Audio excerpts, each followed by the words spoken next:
This is my first short story that I have written couple of years back. So, and this is based on a real travel story that we have done. So here I present New Sea, New Adventure. Learning to dive was a fun-filled struggle.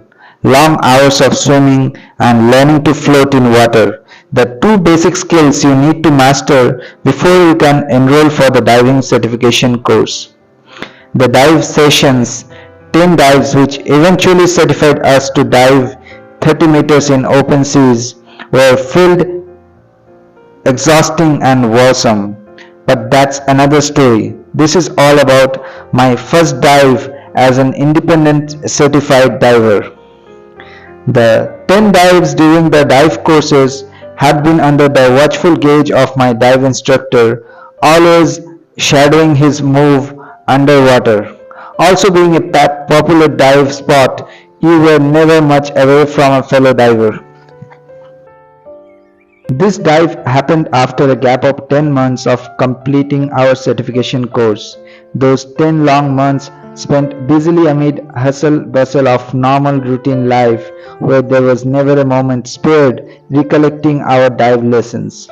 The dive spots were separated by a huge landmass of the Indian subcontinent, and the difference couldn't have been more stark.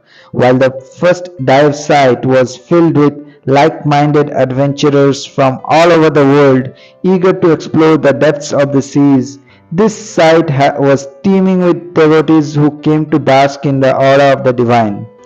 While the staff and instructor in my certification days were chilled up young people always caring and pampering us, here we were to dive under the strict supervision of a very senior and experienced diver, but a tad old school with a strict approach in my boat, and while diving, my orders are final type, but a thorough gentleman and nice person altogether. The rough and choppy sea conditions were also unlike the calm and crystal clear waters we got used to while learning to dive. On that particular day, we had to rush and run amidst a sea of devotees to reach the beach. After the form filling and a quick getting to know each other session, we were in a small boat accompanied by our dive master and the boatman. We hurriedly exchanged and memorized hand signals, which were to be our only mode of communication underwater. We got hooked up to our scuba gears and were ready to dive. The next half an hour was spent between scanning for a suitable place to dive and a refresher lesson of do's and don'ts.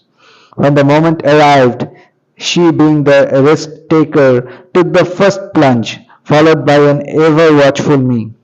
Into the waters we hurriedly scrambled for each other as the drifts were busy taking us here and there, regrouped and signaled the boat and each other indicating we were fine, and took the plunge into the depths of the unknown. As we reached the bottom of the sea, the initial awkwardness gave way to a relaxed, comfortable diving experience, and we glided around trying to catch glimpses of the underwater life. The visibility was low, water was murky, and glimpses of underwater life was rare, almost none. Still, the euphoric feeling of thrill and adventure was making us giddy with calm and zen-like happiness. As we were nearing 50% air in the cylinder, we decided to call it a day and go up.